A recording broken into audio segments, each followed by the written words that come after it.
So a Brooklyn-based clarinetist is under the lockdown, and he's practicing, and he's losing it under the lockdown. And so are his neighbors. So they say, could practice somewhere else. So he goes up to the roof to practice. He's playing Somewhere Over the Rainbow. Do do do do do do do do do do. Do do do do do do do do do do do do. Do do do do do do do do do do do do. Do do do do do do do do do do do do. Do do do, and he can't remember the B section. And he's so depressed, he's a failure, he jumps off the roof and kills himself.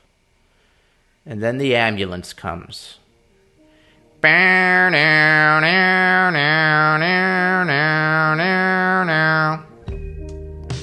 Welcome to The Third Story. I'm Leo Sidran, and that was a joke told by Jack Stratton. I have had some questions this week, wondering what I should do on this podcast. I'm getting more pitches from publicists than ever before, which is funny. Well, not funny, but I guess podcasts and digital media outlets are all we have right now. I mean, there's no touring, there's no gigs in the usual sense. But I'm feeling a little overwhelmed by the onslaught of content coming at me. I know that creative people need to create. Me too. I need to create. I've been home putting new music together, and at some point I suppose I'll share that and join the onslaught. But trying to keep up with it, it's like trying to drink from a fire hose. And it's amazing how quickly my FOMO, my fear of missing out, has found its way into cyberspace. So I wonder, what do people need right now in these adverse times? What do I need? At times like these, I turn to my spirit guides, my philosopher kings, my rabbis, the musicians. Because although this particular form of adversity is new, God knows musicians have been choosing to feel good in spite of conditions for a long time. That's not my idea. That's something that the late, great saxophone player Johnny Griffin told my dad years ago. And my dad told it to me, and I'm here telling it to you. That's the oral tradition, ideas, melodies, stories that are passed on from person to person, generation to generation. They happen in the telling, which is what leads me to today's show. Stop me if you've heard it before, musicians telling jokes. I decided what I needed to hear were some jokes. I didn't care if they were chestnuts as old as the hills or fresh ones just out of the oven. I just wanted to hear some cats doing some shtick. So I reached out to musician friends who I thought might have some good ones to tell, and I got some good ones, and I got some great ones, and I got some terrible ones too. I organized them into categories that seemed to reveal themselves to me, so I'll be coming to you throughout the episode to give a little guidance and a little perspective and to tell a few myself. Third-story.com is the website for you to visit the archive, sign up, subscribe, and get involved. And patreon.com/thirdstorypodcast is the place to put some skin in the game. And by the way, I am deeply touched by the number of new patrons in recent weeks, people who write notes of encouragement and contribute whatever they can. It's such a special feeling to know that this project is meaningful to you, so thank you. Also, I want to let you know that if you listen to this episode and think to yourself, man, why didn't Leo call me? I have jokes, I'm funny, I could have sent something. Then go ahead, do it. thirdstorypodcast@gmail.com, or find me on a social media platform of your choosing. It's @thirdstorypod on Instagram, Facebook, and Twitter. Record yourself telling a joke and send it. Almost everyone who did submit a joke sent me a recording or recorded their joke on the phone with me. But one gentleman chose to send a few jokes to me in writing with the following explanation. I'd be very happy if you could tell the jokes, Leo. My father loved to tell the jokes, but he told them in typical dad style. He'd forgot how they went and botched the punchlines. I'm afraid he passed this on to me, so good luck. Donald Fagen. So to kick things off, here's a joke from Fagen, followed by contributions from my dad and drummer Adam Nussbaum. Here's Donald Fagen's first joke. A jazz musician and a country musician were doing some dealing on the side. On a dope run down to Colombia, they got caught, and they were sentenced to be executed by firing squad. A captain asked, "Any last requests?" The country musician thought for a minute and replied, "Captain, I actually do have a request. If it's not too much trouble, could you set up some speakers and play My Achin' Breakin' Heart by Tex Fridley? I'd like to hear it just one more time." The captain then asked the same of the jazz musician. He looked at the captain and said, "Could you shoot me first?" Saxophone player out in Los Angeles, crossing Ventura Boulevard one day. Looks the wrong way, boom, he gets hit by a bus. Lying there in the middle of the road, dazed. Passerby saw what happened, runs up to him. Says, "Are you okay? How you doing?" He says, I make a living.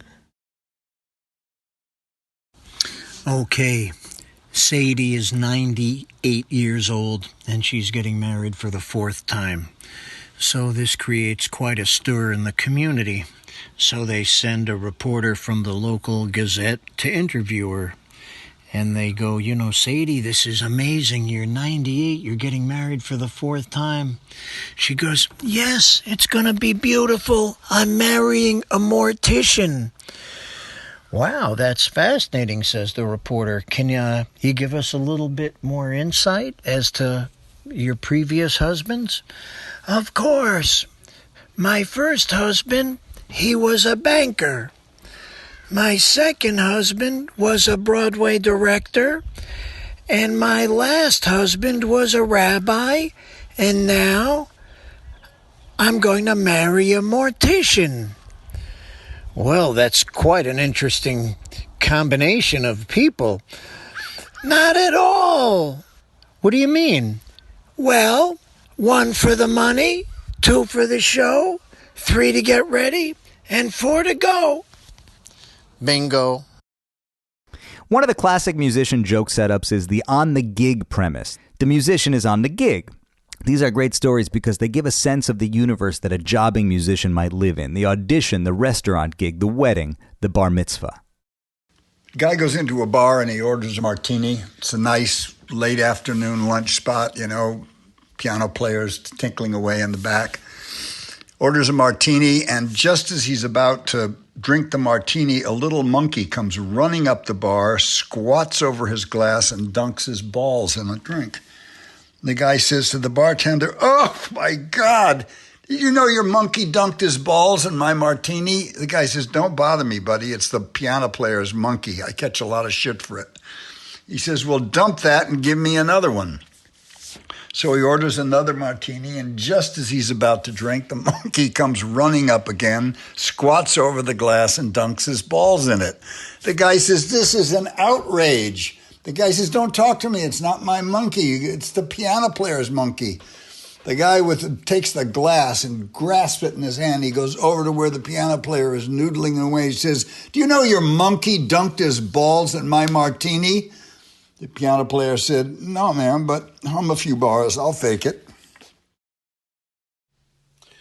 So this mobster walks into a restaurant in Little Italy, and he walks up to a band leader who's setting up, and he says, "Listen, the boss is coming in, and he wants to do a number with the band."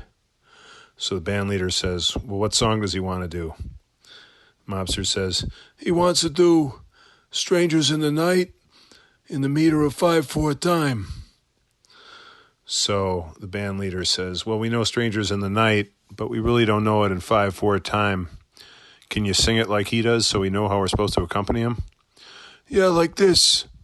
Strangers in the fucking night." Jazz musician, a little down on his luck. He's had a jobbing band for a while. I mean, he's got to make ends meet.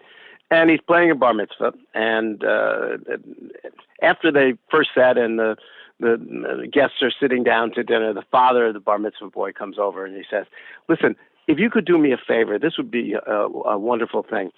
The boy's great-grandmother is here. She's 93.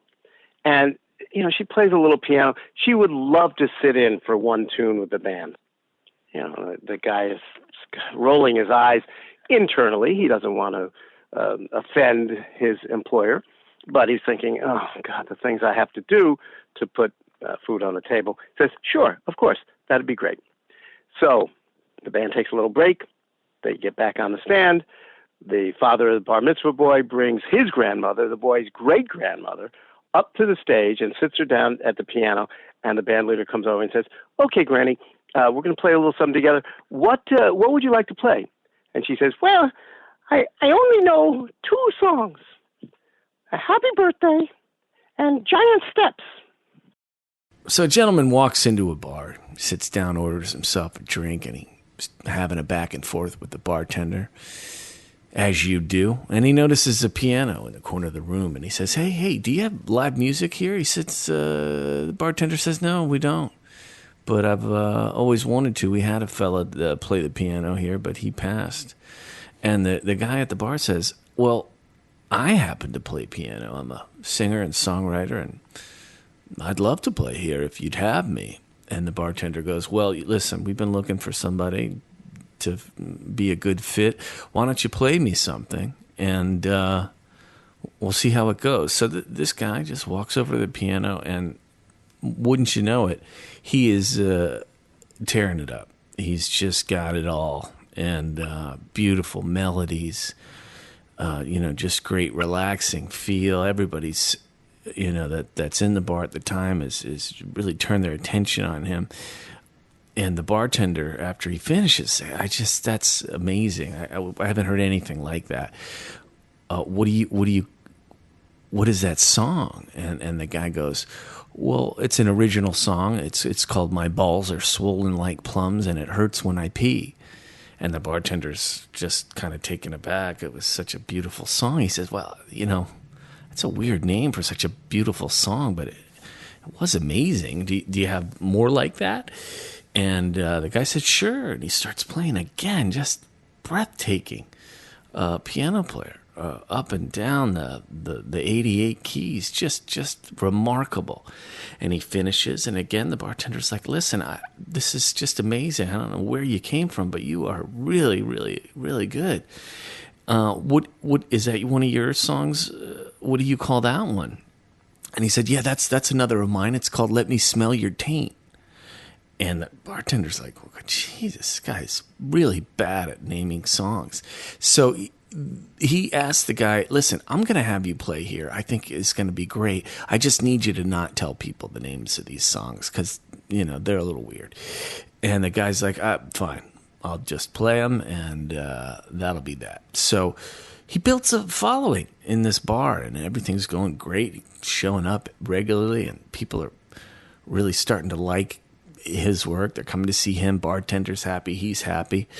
So one night he's finishing up a set, and he heads to the bathroom, taking a little break. He uses the bathroom, and he comes out, but what I don't think he realizes is his pants are undone, and his junk's sort of hanging out. And as he makes his way back to the piano, one of the patrons says, "Hey, fella, do you know that your zipper's down and your cock and balls are hanging out?" And he says, "Know it? I wrote it." That was actor and musician Peter Coyote, pianist Dave Stoller, journalist Neil Tesser, and drummer Ethan Eubanks, who incidentally has been hosting his own nightly Facebook show called The Ethan Eubanks Bullshit Hour. Speaking of drummers, it's amazing how many drummer jokes there are. The drummer joke is its own kind of genre. What do you call a drummer who breaks up with his girlfriend? Homeless. What's the difference between a drummer and a savings bond? Only one will mature and make money. And on and on. And yet, it's clear to me that this comes in some way from the fact that a band is really only as good as its drummer. If the drummer feels good, the song doesn't have to be so good. The singer doesn't have to be so in tune. The saxophone player doesn't have to play so hip. Maybe, in fact, you could say that the cats are jealous of the drummer's raw animal magnetism, physicality, and intuitive gifts. But that does not explain why drummers like to tell drummer jokes. Maybe that's the best drummer joke of them all. 2 guys are taking a hike in the African jungle when all of a sudden they start to hear some drums. One guy turns to the other and says, "Man, I gotta tell you, I don't like the sound of those drums." Then they hear a voice calling from deep within the jungle, "He's not our regular drummer!" Okay, this one's a pretty good one. This is a guy, he's like one of those he's like a kind of a locally type of guy, amateur musician and whatnot. And he's walking on the beach and he sees a lantern and he rubs it. And a genie comes out. The guy looks at it and goes, "Oh, it's a genie." He goes, Yeah. thank you for letting me out. I'm going to give you 2 wishes. And he says, okay, well, geez, you know what I would like? I'd like world peace. She says, oh, okay. I don't really know much about what's going on. I've been in this bomb for a really long time. So when you say world peace, you're going to have to be like a little more specific. So the guy pulls out a map of the world and like goes, okay, here's Israel, got all these conflicts around here, and then here's Syria and there's all these issues. Okay, and here's Iraq, there's this whole situation. And here's what's going on in Iran. Then it's like, okay, and here's Estonia, and he's like starts, and then he goes, down to like Africa, and he starts, talking about Venezuela. And the guy, she goes, I've been in this ball a really long time. Maybe let's go to another wish. And the guy says, well, okay, I'll tell you something. I'm a local guy. I'm an amateur musician, and I got this band. I got a drummer, and he's a good guy. He's a car salesman. A good drummer. But he likes music. But he goes, every time we play like a medium fast tune, he always speeds up, and then every time we play a ballad, he always slows down. Can you do something about that? And Gene says, can I see that map again?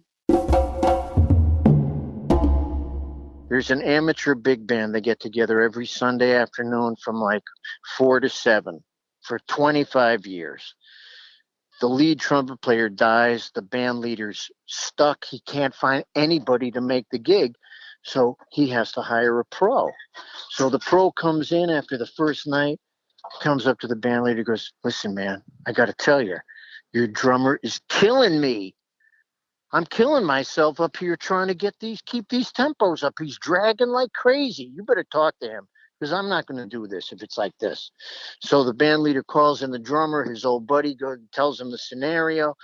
And the drummer goes, I'll be cool next week. I promise, man. I love you cats. First set he plays, the following week it's cool.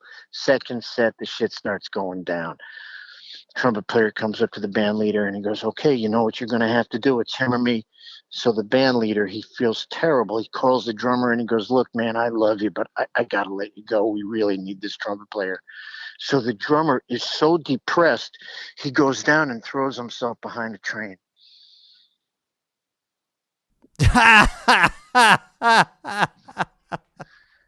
You had this basic reaction everybody does. They wait a second or so, like so, and then they get it. Oh, my God. I can't believe how long it took me to get that. I thought the phone might have went dead. I did sure too. You don't have single cell amnesia? Did you hear about the bass player who locked his keys in his car? He had to break the window to let the drummer out. Hey there, what's the difference between a pizza and a drummer? A pizza can feed a family of 4. So this kid says to his dad, he says, Dad, when I grow up, I want to be a drummer. The father says, well, you better make up your mind because you can't do both. Why do they give drummers one more brain cell than a horse?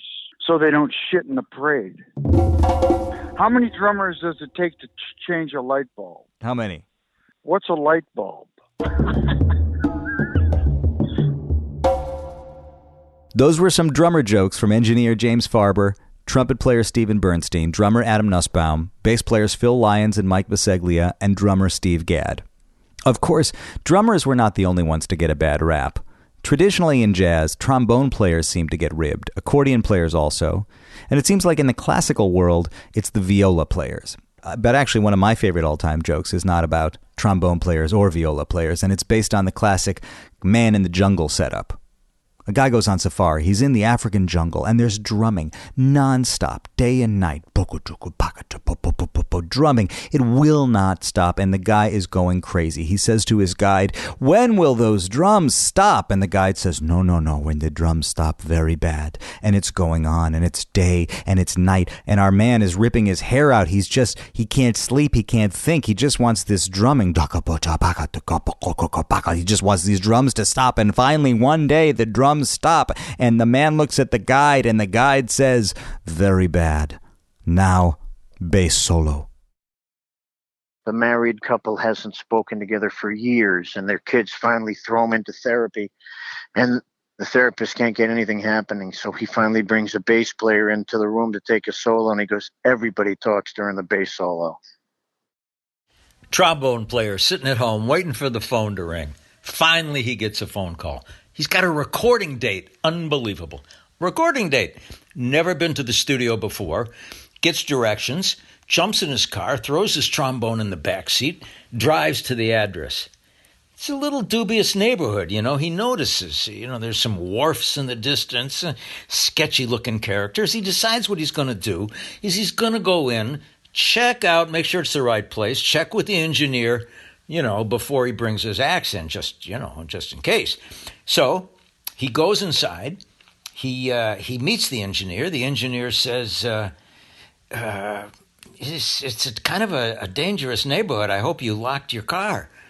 Trombone player says, no, as a matter of fact, I don't think I did. Guy says, well, you better go out there and check, man. Trombone player runs out. Sure enough, he looks in the backseat of his car. There are 2 trombones. Okay, 2 musician jokes that I can think of at the moment.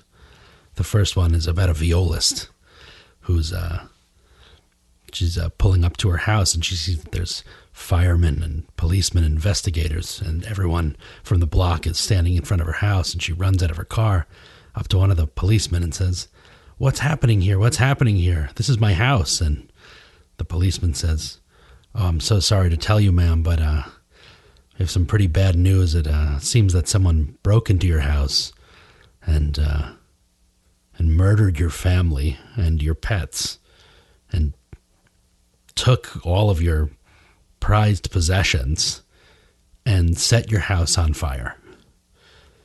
And she can't believe what she hears. She says, "Oh my God, that's terrible. Do you know who did this?" And the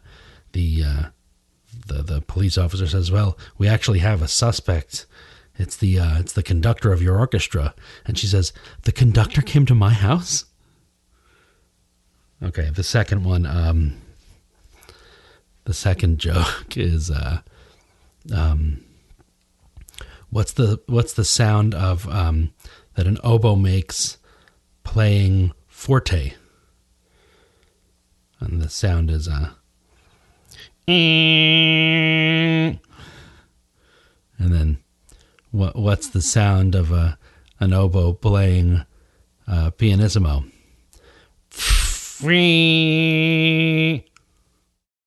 Once you've heard one bluegrass tune, you've heard them both. Woo! And what's the difference between a viola and a harmonica? What? The harmonica sucks only every other note. Oh, shit. How do you tell the violist in the orchestra? He's the one that dribbles out of both sides of his mouth. Ever wonder why bagpipe players seem to be walking when they're playing? Why? They're trying to get away from the awful noise.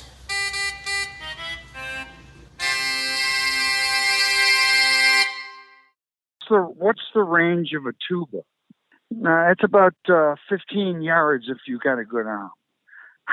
The perfect pitch is when you throw the banjo in the toilet and don't hit the rim. That was Adam Nussbaum, Ben Sidran, clarinetist Michael Winograd, violinist Tessa Lark, Peter Coyote, and Will Lee, all working out their issues on various members of the band. Then there's the rich and varied tradition of chick singer jokes. Like, how do you know when a chick singer is knocking on your door? Because even when you open up, she still doesn't know where to come in. That kind of thing. It seems like the soprano singer is kind of the trombone player of the singer joke. Here to give us a few examples are singers Janis Siegel, Amy Cervini, and Hilary Gardner, writers Ashley Kahn, and Larry Ratso Sloman. A jazz singer and a pianist have been working this club, for a while, and the singer's really not that great. The pianist is trying hard to accommodate her. And the boss takes the singer aside and says, "Listen, you gotta spice up the act a little. You have to do some tunes that are not so well known, and maybe add some exciting arrangements. instead of just the standard kind of arrangements you're doing. So the singer goes back to her pianist friend and says, listen, we have to do something really kind of different and exciting. And the pianist says, okay, how about I'll remember April. We'll do the first 6 bars in A flat, and then on bar 7, we'll modulate down to F. Let's see, bar 12 will be back up to A flat, but we'll be in 7/8 time signature. And then we'll take the coda in the key of G in 3/4 time. How's that? And the singer says, that's crazy. I couldn't possibly do that. And the pianist says, well, you did last night. How many sopranos does it take to change a light bulb? 1 to hold the light bulb, and the rest of the world to revolve around her. What's the definition of an alto? A soprano who can sight read. How many singers does it take to sing My Funny Valentine? Apparently all of them. Yeah, this is Larry Ratso, Sloman. I actually have 2 musician jokes. First one is, so what's the difference between a female lead singer and a terrorist? And the answer is, you can negotiate with a terrorist. But I think my real favorite one is, what does it say on a blues player's gravestone? I didn't wake up this morning. That's it. See you, Leo. Speaking of the blues, here's one more joke from Donald Fagen. Now, before I tell you this joke, I want to make it clear I am reading a joke that was sent to me by a great artist, a brilliant lyrical storyteller, a vocal stylist, and someone who is known for revealing deep truths about the human experience in his writing. With that in mind, here is this joke from Fagen. Sitting on the porch of his house just outside Memphis, the octogenarian bluesman looked pretty spry for his age. Traveling from town to town, said the young music writer, you've certainly led a hard-scrabble life. Tell me, what's your secret? Strumming a chord on his guitar, the old bluesman said, well, son, that's because no matter how bad things got, I always kept in mind the 3 M's. The 3 M's, said the writer. What's that? That's music, money, and pussy.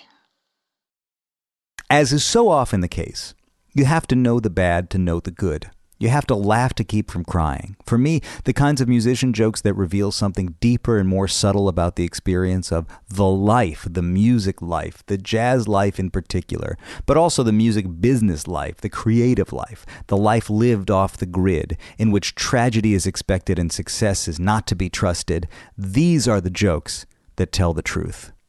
Here to give us some examples of what I'm calling jazz existentialism and the music business are Steve Kahn, Stephen Bernstein, Ben Sidran, Ashley Kahn, Neil Tesser, and Gil Goldstein. Hi, this is guitarist Steve Kahn, and this is really a true story that has become more of a musical joke or a humorous anecdote. 2 couples are getting ready to go out for an evening on the town, and the guy says to those assembled, what about if we go out and hear some music? And everybody says, oh, wow, that sounds really great. And then he says, what about if we go to a club and hear some jazz? And to that, his girlfriend looks at him and she says, jazz. Isn't that music that sounds like 1,000 rats running around as fast as they can, all at the same time, going in a million different directions, and never seeming to meet up anywhere? They just run around like crazy?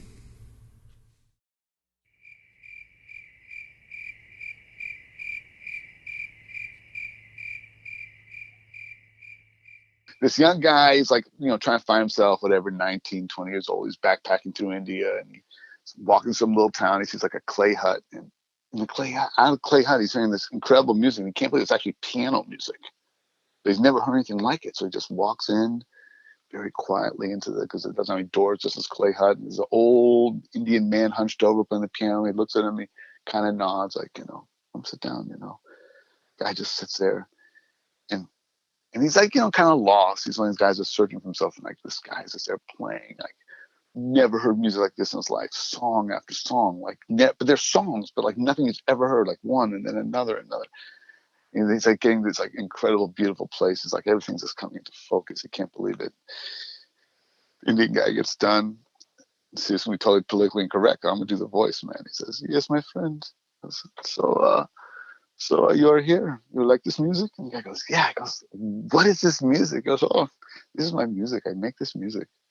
He goes, "What do you mean you make this music?" "Yes, I just make this music. Look, you see all around you all this sheet music, all these papers?" The guy goes, "Yeah, like everywhere I'm looking, there's like piles of papers." He goes, "It's all music. I wrote every one of these songs. All day I write music." And the guy goes, "That's the most beautiful music I've ever heard." He goes, "Oh, you like it? Take some music. Take some music. Grab some papers." Guy grabs some, he sings it, grabs a bunch of papers, sticks them in his backpack, and they hang out. The guy plays him more music. The guy feeds him, makes him a beautiful doll and all this stuff, man. The next morning, the guy gets going and, continues. But now he's got like this renewed like sense of self, right? And he goes back home. He goes to L.A. and, has this incredible life and, does all these things. He takes those songs. First, he takes those songs, starts recording them, and they become like hit records. And then because these hit records, like he then starts producing records, and he's like producing heads, and then they make him like the head of like Warner Brothers Records. And from then, he starts like getting involved with motion pictures. He's producing motion pictures. It's like just like that as big as you could be, but then his life falls apart. His wife divorces him. His kids won't talk to him. It's just like he's an empty shell. And he just tries to figure out, he goes, when was I ever happy?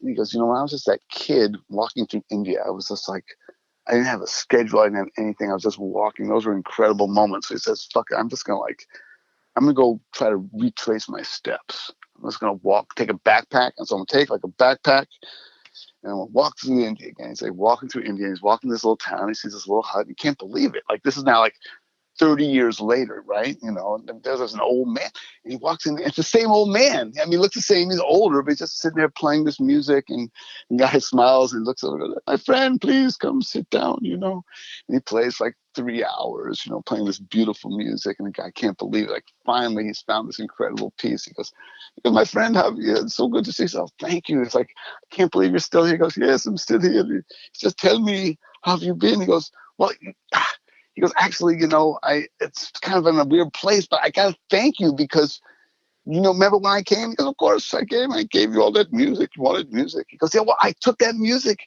and I recorded and I made hit records." And the guy goes, "Oh, fantastic. That makes me so happy." And he goes, "Yeah. And after I started becoming a big time record producer," he goes, "Oh, it's fantastic." And he says, "And then I became the head of the record company." And he goes, "God, that's so incredible. I'm so happy for you." He goes, "And I became a head like movie company. I was producing movies." He goes, "That is what a great career." And he goes, "And I had you to thank for it." And the guy says, "That's fantastic." He says, "Listen, I have done this for you. Maybe, why don't you give me 5% of the publishing?" And the guy goes, "Are you fucking out of your mind?" Man walks into a bar. Under his arm, he's carrying a 3-legged pig. Man grabs a stool at the end of the bar, puts the pig down on the stool next to him. Man orders a mango daiquiri. The pig orders a whiskey shot straight up. Bartender says, "Man, that's incredible, a talking pig." Man says, "Hey, that's nothing. This pig is so smart, he's actually working on a cure for COVID-19.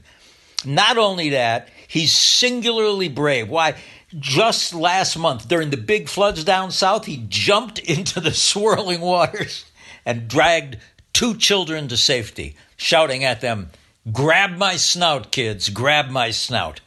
The bartender was flabbergasted to be in the presence of such a great pig. "By the way," he asked the man, "how did he lose his leg?" "A pig this smart," said the man, "you don't eat him all at once." It's a joke about the music business. Back in the day when the first wave of jazz musicians were able to make it over to Europe and really get appreciated and get away from the harsh day-to-day racist reality of living in America, of course, the one way that they could get over there was by ocean liner. And there's this story of, two musicians, jazz musicians, up on deck, in the middle of the night, and they're looking at a smooth as glass ocean that's reflecting the moon. It's an image that neither of them thought they would ever see in their lifetime, because they had never experienced anything like this. And there they are, doing what they're doing, smoking what they're smoking. And one looks to the other and goes, "Man, will you look at all of that?" And the other guy looks back and he goes, "Yeah, that's just the top."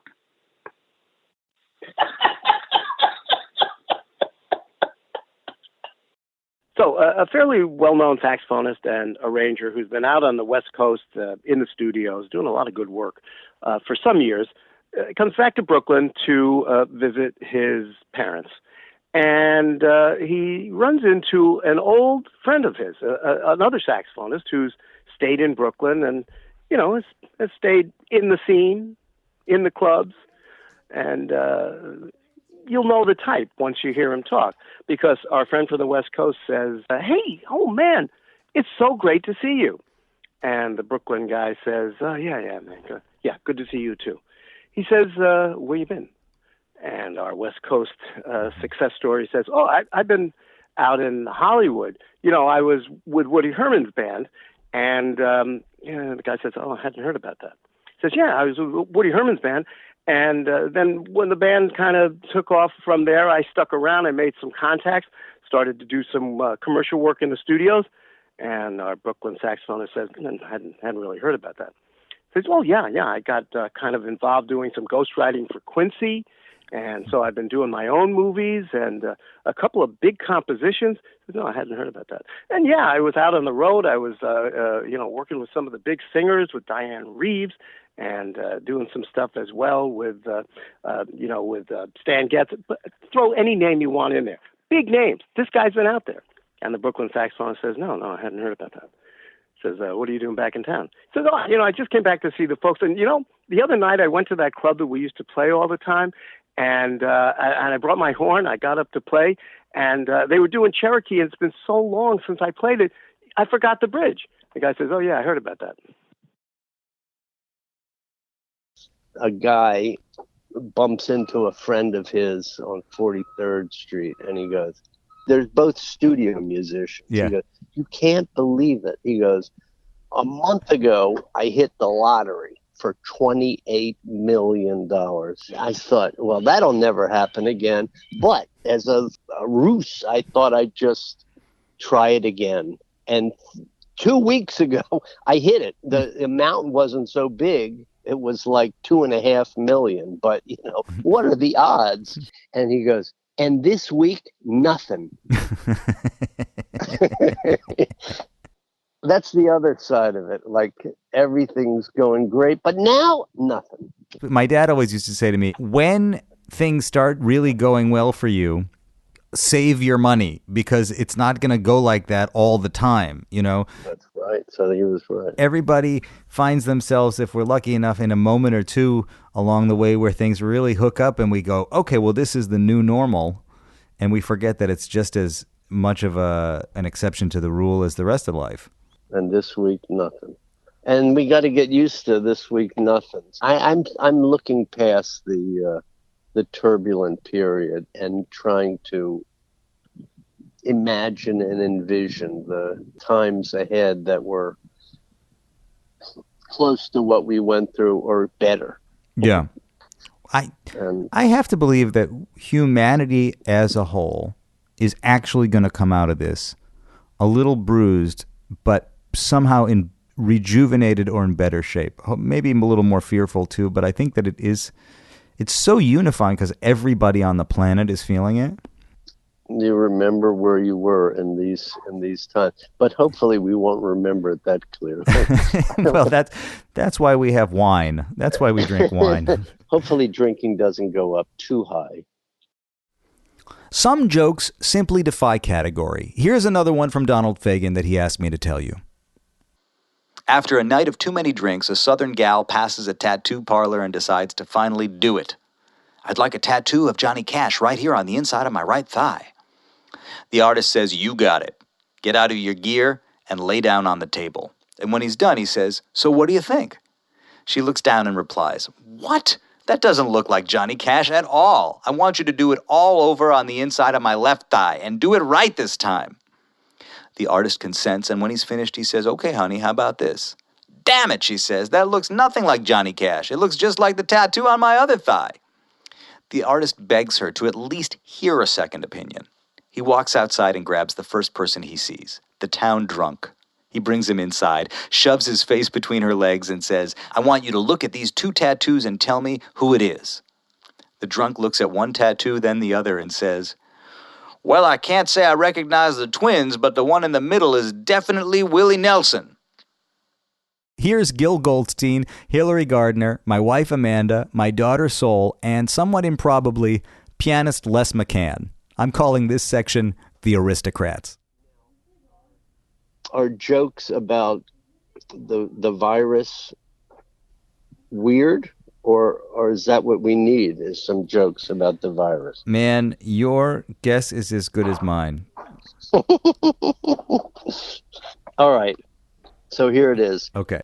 So there's a suspected COVID-19 patient, male patient, lying in a hospital bed. And the nurse comes in, and he's got a mask on, and he's looking kind of bad. And the nurse comes in and says, "Hi, I'm here to sponge you off, in bed." And so she kind of takes down the top of his the robe and starts wiping him down with a sponge. And he goes, "Excuse me, miss." And she can hardly hear what he's saying. "Excuse me, miss." He says, "Are my testicles black?" And she goes, "Excuse me, sir?" And he goes, "Excuse me, miss, are my testicles black?" And she goes, "I don't, that's not really my job," she thinks to herself. And then she goes, "But I don't want his heart rate to go up and he have more trouble breathing. So I'm going to check it." So she holds his manhood in one hand and then gently lifts up his testicles and looks. And she says, "No, sir, they are not black." And he goes, he takes the mask down. He goes, "Miss, thank you so much for that. I really appreciate it. And it was very nice of you, and I will remember it always." He goes, "But listen carefully. Are my test results back?" I don't think it's too soon to tell that joke. As a matter of fact, it might be too late to tell that joke. Did I ever tell you about the time Frank Sinatra saved my life? It was amazing. I owe him a huge debt of gratitude. I had just finished a pretty epic night at the roulette table in Vegas, and I was leaving, and I was in the parking lot. It was pretty late, and these 2 big guys in shiny suits and pinky rings came out, and they started beating the ever-living daylights out of me. I mean, it was brutal. I was down on the ground. They were kicking and punching, and I was just about to black out. I thought, I can't stand another second of this. And all of a sudden, Frank Sinatra comes around the corner, and he says, "All right, boys, that's enough." So I was really worried about going out to the grocery store. So I called the store and asked them what I should do. And they said, "Don't worry, just wear gloves and a mask." So I did that, but it was terrible because everybody else was also wearing clothes. What's the difference between not allowed and illegal? Not allowed means you can't do it, and illegal is a sick bird. Illegal. These three junkies are shooting up. All of a sudden, one falls to bed. I'm wrong with Charlie. What I look at? Man, Charlie done died. I said, "Damn, oh shit. What we gonna do?" He said, "Well, we gotta figure out something." Well, let's go pick him up, put him in the car, and go for a drive. We'll figure out something. So they're coming down and Jersey Turnpike, all these taverns up and down the road. Why don't we stop and have memorial drink for Charlie. He said, damn, man, that's some good thinking. Ooh, very good. He said, yeah, let's go in. He said, well, what are we going to do with Charlie? He said, well, no, we don't want to leave him in the car. I got it. He said, we'll take him in with us, prop him up on the bar stool, and pretend he's drunk. The other guy said, damn, man, that's some good thinking. What school did you go to? So they drag him inside the bar. There are 3 bar stools. Nobody else in the bar but the bartender and the brothers cleaning the floors and sweeping up. So after about 2 or 3 days, the 2 guys say, where's the men's room? They go to the men's room. While they're in the men's room, the black guy hits the chair where Charlie sits and he falls off the stool onto the floor. At the same time, the 2 other guys come running out of the men's room and say, man, what happened to Charlie? And the brother says, well, the motherfucker pulled a knife on me. If you had called me last year, I would introduce you to my friend Larry Willis. Yeah. A very fine piano player in New York. Every day we talked, every day we told jokes. It was a funny experience. And most of them, they were not jokes. They were actual moments that had happened in our lives, you know. So, but they all were funny and all a way to keep in touch with somebody on a beautiful level, you know. Yeah, man, of course. The stories are the most important part, I think, you know? The way musicians talk to each other. Well, if they know each other well enough, you know. Yeah. Did you ever hear Larry Willis? Yeah, I met him one time. Yeah, this last year he went to Russia, came back home. 2 weeks later, he's dead. What was it? Nobody seems to know.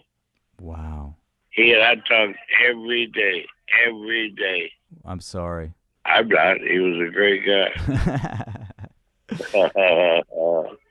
I heard that you cracked everybody up, man, and I can see why. I thought I'm good at it. When people don't get it, I say, do me a favor. I say, what?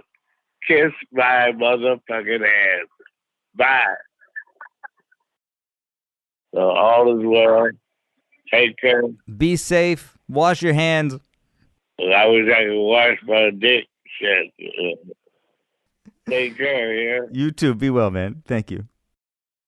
Did you get all that? Here's what I got from talking to Les McCann, and I think it's probably the most poignant, most insightful thing I learned in this whole experience. Musicians tell jokes, but what they really tell are stories, and the stories become legends, and the legends become the glue that holds the relationships together. Les said that he and his friend, the late Larry Willis, would talk every day and tell each other the same stories and jokes. Sometimes they wouldn't even tell the jokes, they would just say the punchline. That was enough to make them both laugh, and to make them both feel connected. It reminds me of the story about the man who got sent to prison.